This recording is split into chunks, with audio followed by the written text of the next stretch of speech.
చైతన్య రథం ప్రేక్షకులకు స్వాగతం, నమస్కారం.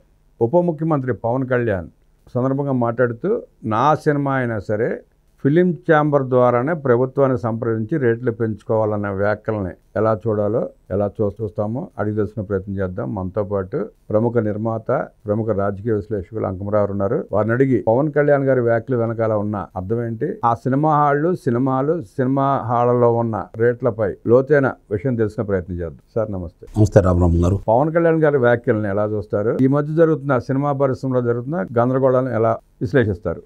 అంటే చిత్ర పరిశ్రమలో చాలా సమస్యలు ఉన్నాయి. చిత్ర పరిశ్రమ మనుగడకే ప్రశ్నార్థంగా మారుతుంది. కాకపోతే ఏంటంటే కొత్త నీరు వస్తుంది, విషయాలు తెలియకపోయినా వస్తున్నారు, చిత్రాలు నిర్మిస్తున్నారు, ఇబ్బందులు పడుతున్నారు. అందుకే చూడండి, మీకు ఒక చిత్రంతో ఇంటికి వెళ్ళిపోయే వాళ్ళు ఎక్కువ మంది అవుతున్నారు.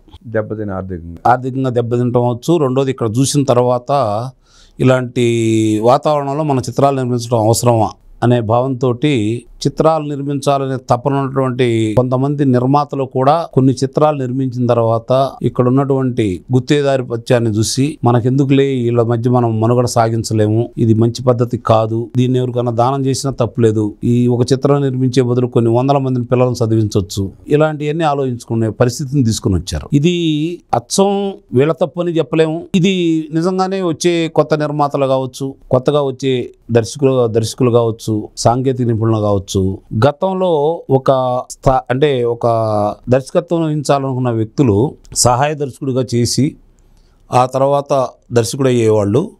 వాళ్ళు కనీసం 10-15 చిత్రాలు పనిచేసో లేదా 10-15 సంవత్సరాల తర్వాత వాళ్ళకి అవకాశం వచ్చేది.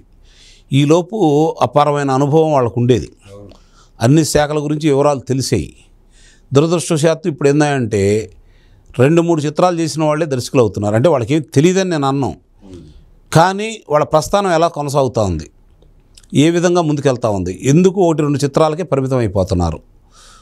ఇవన్నీ కనుక ఒకసారి పునఃపరిమించుకోవాల్సిన అవసరం ముఖ్యంగా మిగిలిన వాళ్ళందరికంటే కూడా నిర్మాతకైతే ఉంది. ఎక్కువగా తప్పులు చేస్తుంది నిర్మాతలే కాబట్టి ఆ తర్వాత మిగిలిన విషయాల గురించి మాట్లాడుకోవచ్చు. ఇప్పుడు హరిహర వీరమల్లు విషయానికి వచ్చేతలికి ఆ చిత్రాన్ని ఆపడానికి ప్రయత్నం చేశారని, అందుకే చిత్రాలు విడుదల మీరు చేయొద్దు, మేము ప్రదర్శనశాలన మూసివేస్తున్నామని చెప్పిన వాళ్ళు ప్రకటించారని, దాని మీద వివాదం, రోజుకొక వివాదం వస్తూ ఉంది. దాని గురించి నేను కూడా కొన్ని ప్రసార మాధ్యమాల్లో మాట్లాడటం కూడా జరిగింది. ఇక్కడ వాస్తవంగా జరిగిన మాట వాస్తవం. వాళ్ళు వేరే ఊహించుకొని దాన్ని బయటికి తీసుకొని వచ్చారు. అంటే ఒక రకంగా బెదిరింపు ధోరణి ప్రదర్శించాలని వాళ్ళు ప్రయత్నం చేశారు.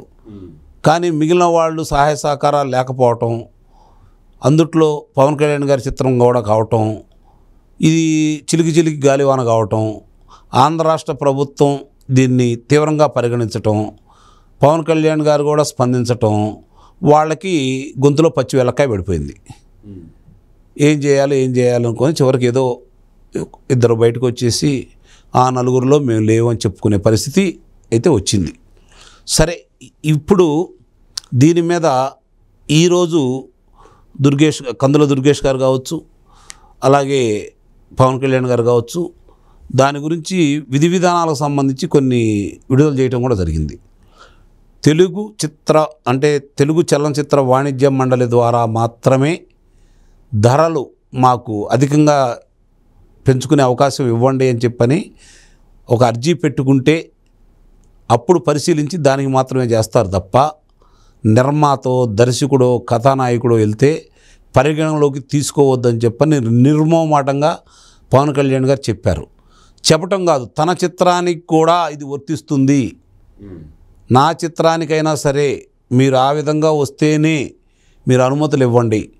దీనితో పాటు అసలు ఈ ప్రకటన రావడానికి కారణం ఎవరు అని చెప్పంటే దిల్ రాజు గారు, జనసేన నాయకుడు, తూర్పుగోదావరి జిల్లా సత్యనారాయణ అనే వ్యక్తి దీన్ని మొట్టమొదటి బయటికి తీసుకురావడం కూడా జరిగింది అని చెప్పడం కూడా జరిగింది. దానికి పవన్ కళ్యాణ్ గారు స్పందించి ఏ పార్టీ వాళ్ళైనా, అందుట్లో జనసేన వాళ్ళైనా ఇంకోళ్ళైనా ఉపేక్షించకూడదు, ఇది పరిశ్రమకు సంబంధించింది కాబట్టి వివరాలు సేకరించండి, విచారించండి అని చెప్పడం కూడా జరిగింది. ఇది ఇంకో మంచి పరిణామం. దానితో పాటు ఇప్పుడు ఏమన్నారు, ప్రేక్షకుడు వచ్చి చిత్రాన్ని చూడాలి అంటే, మనస్ఫూర్తిగా చిత్రాన్ని చూడాలి అంటే తినుబండారాలు కావచ్చు, శీతల పానీయాలు కావచ్చు, సౌకర్యాలు కావచ్చు, వాళ్ళకి అందుబాటులో ఉండేలా ఉంటేనే వాళ్ళు రావడానికి ప్రయత్నం చేస్తారు. ధరల కంటే కూడా వాళ్ళు దీన్ని చూసే భయపడతా ఉన్నారు. కాబట్టి వీటి గురించి వాటి మూలధర ఎంత, ఈరోజు అమ్మకానికి పెట్టుకునే ధర ఎంత, వీళ్ళు అధికంగా అమ్ముతున్నది ఎంత, వీటి కూడా వివరాలన్నీ బయటికి తీయండి, నియంత్రించండి అని చెప్పాడు. చూడండి, నిస్సందేహంగా ఇది మాత్రం చాలా మేలైతే చేస్తుంది, అందులో ఎలాంటి సందేహం కూడా ఏం లేదు. ఇక్కడ ఇవన్నీ కనుక సంస్కరణలన్నీ తీసుకొచ్చేసి సరళమైన ధరల్లో చిత్రాలు ప్రేక్షకులు చూసే విధంగా, అలాగే తినుబండారాలు కూడా అందుబాటులోకి వచ్చే విధంగా ఉంటే ప్రేక్షకులు పెరుగుతారు కూడా. దానివల్ల నిజంగానే నిర్మాతలు ఎంత వస్తుంది ఏంటి అనేది ఆలోచించుకుంటారు. దాన్ని బట్టి పంపిణీదారుడు ఈ చిత్రాన్ని మనం విడుదల చేస్తే మనకింత గిట్టుబాటు అవ్వచ్చు ఈ కథానాయకుడు అని చెప్పని నిర్ణయానికి వాళ్ళు వస్తారు. మంచి చిత్రాలు కూడా వస్తాయి నిస్సందేహంగా కూడా. ఎందుకంటే అప్పుడు అసలైన నిర్మాతలు, అసలైన పంపిణీదారులు మిగులుతారు. మంచి సినిమాలు వచ్చే అవకాశం, నిస్సందేహంగా మంచి సినిమాలు వస్తాయి. సమర్థులైన వాళ్ళే అప్పుడు వస్తారు, అందుట్లో ఎలాంటి సందేహం కూడా ఏమి లేదు. దీన్ని గనక పవన్ కళ్యాణ్ గారు, అంటే ఇప్పుడు ఇది ప్రారంభంలో ఈ వివాదం ఆయన చిత్రానికి వచ్చింది కాబట్టి ఆ చిత్రం తర్వాత దీన్ని పట్టించుకోకుండా పోతారని అయితే భావించడానికి వీల్లేదు. దీని మీద ఆయన చాలా ప్రత్యేక దృష్టి పెట్టారు. కందుల దుర్గేష్ గారికి పూర్తి సమాచారాలు సేకరించమని చెబుతున్నారు. సమాచారం సేకరించి వాళ్ళ విచారణలో ఏం తెలియందో చూసుకున్న తర్వాత, అట్లాగే ఈ చిత్రానికి సంబంధించిన, చిత్ర పరిశ్రమకు సంబంధించిన పెద్దలతో కూడా కూర్చొని మాట్లాడి, ఎవరైతే చిత్ర ప్రదర్శనశాలల వారు ఉన్నారో, అసలైన వాళ్ళు ఎవరైతే ఉన్నారో యజమానులు, వాళ్ళతో కూర్చొని మాట్లాడి ఈ సమస్యని వీలైనంత తొందరగానే పరిష్కారం చేస్తారని అయితే నేను భావిస్తున్నాను. ఎందుకంటే వరుసనే చిత్రాలు విడుదల కావాలి కాబట్టి మరి ప్రభుత్వం ప్రతిపాదించేయి వాళ్ళకి, వాళ్ళు విన్నపాలు ప్రభుత్వం కూడా సానుకూలంగా స్పందించేసి ముందుగా అసలు ప్రేక్షకుడిని బతికించాలి. చిత్రాలు చూడటానికి ప్రేక్షకుడు ముందుకొచ్చే విధంగా అటు నిర్మాతలు, ఇటు పంపిణీదారుడు, ఈ చిత్ర ప్రదర్శనశాల వాళ్ళు, అలాగే ప్రభుత్వం కూడా సహాయ సహకారాలు అందజేసుకొని ఒకరికొకళ్ళు ముందుకు తీసుకెళ్తే చిత్ర పరిశ్రమ అంటే ఎప్పుడో 60లు 70లు 50ల్లో ఉన్నంత స్వర్ణయుగం రాకపోయినా ఇబ్బంది లేకుండా ఉంటుందని అయితే మాత్రం నేను భావిస్తున్నాను. సో సినిమా రేటు పెంచడం అంటే అది ఫస్ట్ 3 రోజులు 4 రోజులు ఒక వారం రోజులు రేటు పెంచుతారు, తర్వాత మామూలు రేట్లకు వచ్చేస్తే బాగానే ఉంటుంది. ఎందుకు పెంచుతారండి? చెప్తాను. అన్న నందమూరి తారక రామారావు గారు, అక్కినేని నాగేశ్వరరావు గారు, మహానటులు వాళ్ళిద్దరూ కలిసి నటించిన చిత్రాలు ఎన్ని లేవు. ఆ రోజు సహాయ నటులుగా నటించేవాళ్ళు కావచ్చు, ప్రతినాయకుడిగా నటించేవాళ్ళు ఎస్వి రంగారావు గారు కావచ్చు, జగ్గయ్య గారు కావచ్చు, గుమ్మడి గారు కావచ్చు, రేలంగ్ గారు కావచ్చు, ఇలాంటి యోధులందరూ కూడా ఆ రోజు నటించేవాళ్ళు కదా. వాళ్ళతో పాటు అప్పుడప్పుడే చిత్రంలో విజయం సాధిస్తున్నటువంటి కథానాయకులు కూడా నటించేవాళ్ళు కదా. సోమన్ బాబు గారు కావచ్చు, కృష్ణ గారు కావచ్చు, కృష్ణరాజు గారు కావచ్చు, చంద్రమోహన్ గారు కావచ్చు, రామకృష్ణ గారు కావచ్చు, ఇలాంటి వాళ్ళందరూ కలిసి నటించేవాళ్ళు కదా. ఆ రోజు అగ్ర కథానాయకులు అనుకున్నటువంటి వాళ్ళు సావిత్రి గారు, జమున గారు, కృష్ణకుమారి గారు, వీళ్ళందరూ కలిసి ఒకే చిత్రంలో పనిచేసిన సందర్భాలు అయితే ఉన్నాయి కదా. మరి ఆ రోజు అధిక ధరలు ఎందుకు ఒక్క పైసా కూడా పెంచకుండా వాళ్ళు చిత్రాలని విడుదల చేసేవాళ్ళు, ఈరోజు ఆ అవసరం ఏమొచ్చిందని కూడా ఆలోచించుకోవాలి కదా. బడ్జెట్ విపరీతంగా ఎందుకు అదే నేను అంటే ఎందుకు బడ్జెట్ పెరుగుతుంది, దాన్ని కంట్రోల్ చేసుకోండి. అది ఎవరి చేతిలో ఉంటుంది? నిర్మాత చేతిలోనే కదా. మరి అధిక ధరలు పెంచారనుకోండి, ఇప్పుడు చిన్న ఉదాహరణ చెబుతాను సార్. మీరు ఒక పలహారశాలకు వెళ్తారు, ఇక్కడున్న నలుగురు పలహారశాలకు వెళ్తాం. నేను ఇంత తింటా, మీరు ఇంత తింటారు, మిగిలిన వాళ్ళు ఇంత తింటారు అని చెప్పి మీ దగ్గర తగ్గించి తీసుకుంటారా, నా దగ్గర అధికంగా తీసుకుంటారా? తీసుకోరు కదా. ఒక ధర నిర్ణయించుకున్న తర్వాత అదే కదా. పోనీ ఇందుట్లో అంటే ఒక చిత్రం ఈరోజు తెలుగు చిత్రం అనేది దాదాపు జాతీయ స్థాయిలోకి వెళ్ళిపోయింది, అంతర్జాతీయ స్థాయిలో ప్రదర్శించబడతా ఉంది. దీనికోసమే వీళ్ళు మేము ధరలు పెంచాము, అధిక ధరలు పెట్టాము, లేకపోతే ఖర్చు ఎక్కువ పెట్టామని చెప్పుకోవడానికి వీల్లేదు కదా. పరభాషా నటీనటులను తీసుకొని వచ్చుకుంటున్నారు. ఎందుకంటే ఆ భాషలో కూడా మన చిత్రానికి పేరు రావాలని, ఫలానా వాళ్ళు ఉన్నారని చెప్పుకోవాలని ఎక్కడికో తీసుకొస్తున్నారు. దేశ విదేశాల్లో చిత్రీకరణ చేస్తున్నారు. ఖర్చు పెరుగుతుంది కాదని నేను అంటలేదు. అంటే ఇక్కడ ఒక్క భాషలోనే కదా, మరి మిగిలిన భాషలో ఈ విధంగా మీరు మొదలు పెట్టలేదు కదా. వసూలు చేస్తున్నారా మిగిలిన భాషల్లో? వాళ్ళు ఒప్పుకుంటారా? మరి ఈ వివక్ష ఆంధ్ర ప్రజలకే ఎందుకు, తెలుగు ప్రజలకే ఎందుకు? ఇది ఈరోజు ఆలోచించుకోవాల్సిన విషయం. దాంతోపాటు అంటే మామూలుగా మీరు అన్నట్టు ఇందాక సినిమా హాల్కి వెళ్తే పార్కింగ్ దగ్గర నుంచి కూల్ డ్రింక్ కొట్టి సమోసాలు ఇట్లాంటివన్నీ విపరీతమైన రేట్లు ఉంటాయి. వాటికి భయపడి కూడా జనాలు చాలా దూరంగా ఉంటున్నారు. చెప్పాను కదండి, దాన్ని కూడా పరిశీలించమన్నారు, దాన్ని నియంత్రణలో ఉండేటట్టు చూడమన్నారు. నిజంగా అది చేస్తే మాత్రం ఇప్పుడు ఉదాహరణకు చెప్తానండి, పిల్లలతోటి వెళ్తారు కుటుంబ సభ్యులు ఈరోజు పిల్లలు కూడా మామూలుగా ఈ ఒక చోట ప్రదర్శనశాలలు కాకుండా సముదాయానికి వెళ్తున్నారు కదా. అవి వెళ్ళినప్పుడు అక్కడ వాళ్ళు విపరీతమైన రేట్లు పెడుతున్నారు. ఒక కుటుంబం పిల్లల్ని తీసుకొని వెళ్ళినప్పుడు వాళ్ళు పాప్కార్న్ కావాలంటారు, లేకపోతే ఇంకో పలహారం కావాలంటారు, శీతల పానీయాలు అరుగుతారు. తట్టుకునే పరిస్థితిలో ఈరోజు ఉన్నారా? ఇవ్వకపోతే పిల్లల పరిస్థితి ఏంటి? 3-4 గంటలు పిల్లల్ని అక్కడ కూర్చోబెట్టాల్సిన పరిస్థితి వస్తుంది కదా. ఇవన్నీ కూడా లెక్కలోకి వేసుకోవాలి రేపు పొద్దున. ఇది కూడా పరిశీలన చేసుకోవాలి. అందుకనే ఇప్పుడు వాళ్ళు మనకు తెలిసిన తర్వాత బయట ఈరోజు మనం తాగే పానీయానికి సంబంధించి చూసుకుంటే ధరలు 20 రూపాయలు ఉంటే అక్కడ 100 రూపాయల పైన అమ్ముతున్నారు. ఎందుకు అక్కడికి కూడా వ్యత్యాసం ఏంటంటే మా దగ్గర అద్దె ఎక్కువ తీసుకుంటున్నారు వీళ్ళు అని చెప్పి వాళ్ళు చెబుతున్నారు.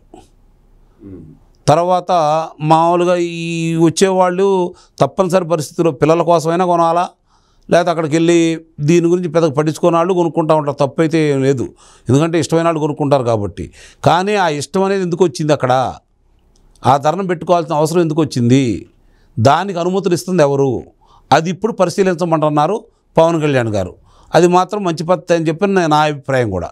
ఆ విపరీతం రేట్లకు భయపడి చాలామంది సినిమాలకు వెళ్ళట్లేదండి. వాళ్ళు కూడా ఏంటంటే వెళ్తే 2000-3000 అయిపోతున్నాయి. ఫ్యామిలీ వెళ్తే నెల రోజులు పోతే ఓటీటీలో వస్తుంది కదా, టీవీలో. అవును, ఇది కూడా ఒక కారణం అన్న కారణం కూడా వెలబుస్తారు. నాలాంటి వాళ్ళు కూడా సినిమా థియేటర్కి వెళ్ళి చూడలేని పరిస్థితి కూడా ఉంది. వాస్తవం అండి మీరు చెప్పింది. దాన్ని అదుపులో పెట్టాలని ఇప్పుడు ప్రయత్నం చేస్తున్నారు కాబట్టి. రెండోది మీరు అన్నట్టు ఈ ఓటీటీలు కావచ్చు, పైరసీలు కావచ్చు, వీటి వల్ల కూడా ఇబ్బందులు జరుగుతూనే ఉన్నాయి. సరే, అది ఎప్పుడు ఏదో రూపేణా ఉంటానే ఉంది. ఇప్పుడు ఈ మిగిలిన బాగా ఆడుతున్న చిత్రాలకి మరి అవి వర్తించవా? బాగా లేని చిత్రాలకు మాత్రమే వర్తిస్తాయి. బాగుండ చిత్రాలు విజయం సాధిస్తున్నాయి కదా. విజయం సాధిస్తున్న చిత్రాలు కూడా అఖండ విజయం సాధించకుండా ఎందుకు పోతున్నాయి అంటే ఈ అధిక ధరలు కూడా ఒక కారణం కావచ్చు. ఇప్పుడు అభిమానులు ఉంటారు, ముఖ్యంగా అభిమానుల గురించి చెప్పుకోవాలా. తన కథానాయకుడి చిత్రం మొదటి రోజు చూడాలనే తలంపుతోటి అక్కడ ఎంత ధర ఉందనేది చూసుకోకుండా చూడాలనే తలంపుతోటి వాళ్ళు వస్తూ ఉన్నారు.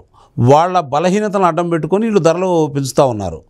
మరి ఆ తర్వాత 2వ వారంలో కొనసాగించలేకపోతున్నారు కదా, ప్రేక్షకులు రాలేకపోతున్నారు కదా, తిరిగి అదే వాళ్ళ అభిమానులే మళ్ళీ వచ్చి చిత్రాన్ని చూడలేకపోతున్నారు కదా. ఒకప్పుడు 10 సార్లు 20 సార్లు 30 సార్లు చిత్రాలు చూసిన సందర్భాలు ఉన్నాయి. నా మటుకు నేనే ఒక చిత్రాన్ని ఊరికి మనగాడు అనే చిత్రాన్ని 37 సార్లు చూశాను నేను. అడిగిరాడు 50 సార్లు పైన చూసాం సార్. అదే చెప్పేది.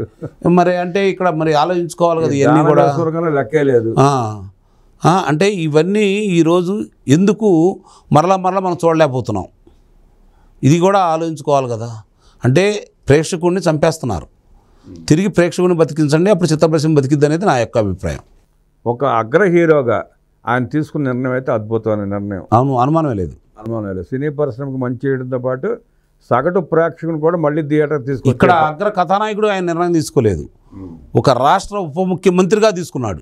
అగ్ర కథానాయకుడుగా రాష్ట్ర ఉప ముఖ్యమంత్రిగా సంబంధించి కూడా ధరలు అనేది మాకంటూ ఓ సంస్థ ఉంది, ఆ సంస్థ ద్వారానే రావాలని చెప్పని సంస్థ గౌరవాన్ని పెంచాడని అయితే నేను భావిస్తున్నాను. ఆయన తీసుకున్న నిర్ణయం అయితే సినిమా పరిశ్రమకు ఉపయోగపడుతుంది, ప్రేక్షకుడు కూడా ఉపయోగపడుతుంది, సగటు ప్రేక్షకుడికి. సరే, ఈ మధ్యలో ఈ వివాదం జరుగుతూ ఉంది, ఇవన్నీ జరుగుతూ ఉన్నాయి.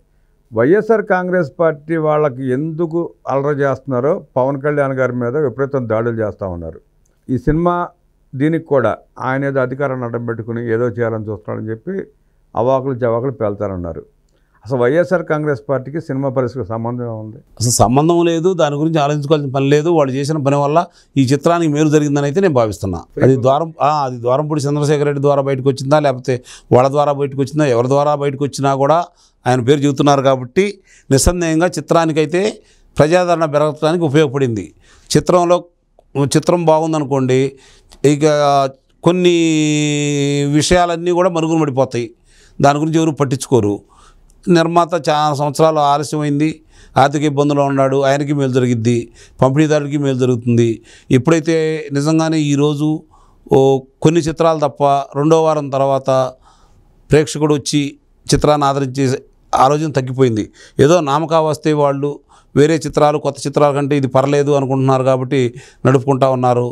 ఆ అవకాశం ఈ చిత్రం ద్వారా మాత్రం ఏ మాత్రం చిత్రం గురించి మంచి అభిప్రాయం రేపు పొద్దున ప్రేక్షకులు బయటకు వచ్చి వ్యక్తం చేశారు అంటే మళ్ళీ 4-5 వారాలు ఈ చిత్రానికి సంబంధించి ప్రేక్షాదరణ ఉంటుందని అయితే మనం భావించవచ్చు.